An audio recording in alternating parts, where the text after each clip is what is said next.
ستمبر سن 1965 کی پاک بھارت جنگ ہوئے 55 برس بیت گئے، لیکن ابھی تک یہ بحث جاری ہے کہ اس جنگ میں کس ملک کو شکست ہوئی تھی اور کس کو فتح نصیب ہوئی۔ پاکستان کا موقف ہے کہ سن 1965 کی جنگ وہ جیتا، لیکن بھارت کا دعویٰ ہے کہ اس نے پاکستان کو شکست دی۔ تو پھر سوال یہ ہے کہ یہ جنگ ہارا کون تھا؟ اگر دونوں طرف کے سرکاری مورخوں کو زیادہ تنگ کیا جائے تو وہ کہتے ہیں کہ ہماری جیت یہ ہے کہ ہم نے دوسرے کو نہیں جیتنے دیا۔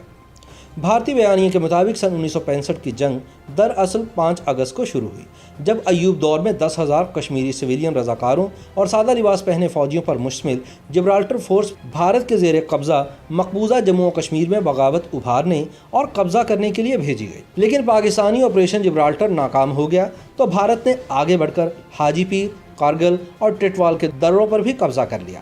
اس جوابی کارروائی کا زور توڑنے کے لیے پاکستان نے 1 ستمبر سن 1965 کو اخنور اور جموں و کشمیر پر قبضے کے لیے آپریشن گرینڈ سلیم شروع کیا، جس کا زور توڑنے کے لیے بھارت نے 6 ستمبر کو لاہور سیالکوٹ سیکٹر میں بین الاقوامی سرحد کراس کر لی۔ مگر دوسری جانب پاکستان کی سرکاری کتب میں پڑھائی جانے والی تاریخ پر نظر دوڑائیں تو لگتا ہے کہ سن 1965 کی جنگ 6 ستمبر کو شروع ہوئی۔ ان کتابوں میں سرے سے آپریشن جبرالٹر اور آپریشن گرینڈ سلیم کا کوئی ذکر ہی نہیں، اور نہ ہی آج تک اس راز سے پردہ اٹھا کہ جب کشمیر کو بھارت سے کاٹنے کے لیے اخنور کی جانب پیش قدمی تیزی سے جاری تھی تو اسے اچانک روک کر آپریشن گرینڈ سلیم کے خالق اختر حسین ملک کی جگہ میجر جنرل یحییٰ خان کو فوج کی کمانڈ کیوں دے دی گئی، جس کے بعد پاکستان کو شکست کا سامنا کرنا پڑا۔ بھارتی فوج کے جنرل گوربخش سنگھ کے مطابق اخنور کی جانب پاکستانی پیش قدمی کا 36 گھنٹے تک خود بخود رک جانا ہمارے لیے آسمانی مدد کے مترادف تھا، جس کا ہم نے بھرپور فائدہ اٹھایا اور آپریشن گرینڈ سلیم کو ناکام بنا دیا۔ لیکن اس حوالے سے کچھ اور سوالات 55 برس بعد بھی جواب طلب ہیں۔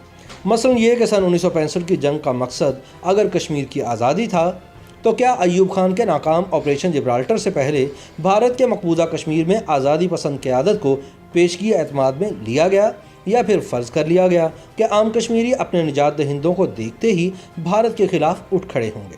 سوال یہ بھی ہے کہ کیا پاک فوج کا یہی تجربہ اکتوبر سن 1947 میں بھی ناکام نہیں ہوا تھا؟ سوال یہ بھی ہے کہ جنرل ایوب خان اور جنرل موسیٰ خان آخر کس مفروضے پر کشمیر کی آزادی کا جنگی پلان بنا رہے تھے، اور ایسا کیوں سوچ رہے تھے کہ یہ لڑائی صرف کشمیر تک ہی محدود رہے گی اور بھارت بین الاقوامی سرحد عبور کرنے کی حماقت نہیں کرے گا؟ لہٰذا نہ ایئر فورس اور بحریہ کو اس پلان میں شریک کرنے کی ضرورت محسوس کی گئی، نہ ہی لاہور اور سیالکوٹ کی ڈویژنل کمان کو فارورڈ پوزیشنز پر بھیجنے کے احکامات کی ضرورت محسوس ہوئی۔ اس طرح نہ تو چھٹی پر گئے ہوئے 25% فوجی جوانوں اور افسران کو طلب کرنے کی ضرورت محسوس کی گئی، اور نہ ہی گورنر مغربی پاکستان امیر محمد خان کو کچھ بتایا گیا، نہ ہی یہ سوچا گیا کہ بھارت نے اگر دوسرا محاذ مشرقی پاکستان کی طرف سے کھول دیا تو کیا ہوگا۔ سوال یہ بھی ہے کہ کیا جنگ سے پہلے ایوب اور پاکستانی فوجی ہائی کمان نے یہ سوچا تھا کہ پاکستان کے پاس کتنے دن کی جنگ لڑنے کا اسلحہ اور گولہ بارود موجود ہے، اور اگر جنگ طول پکڑتی ہے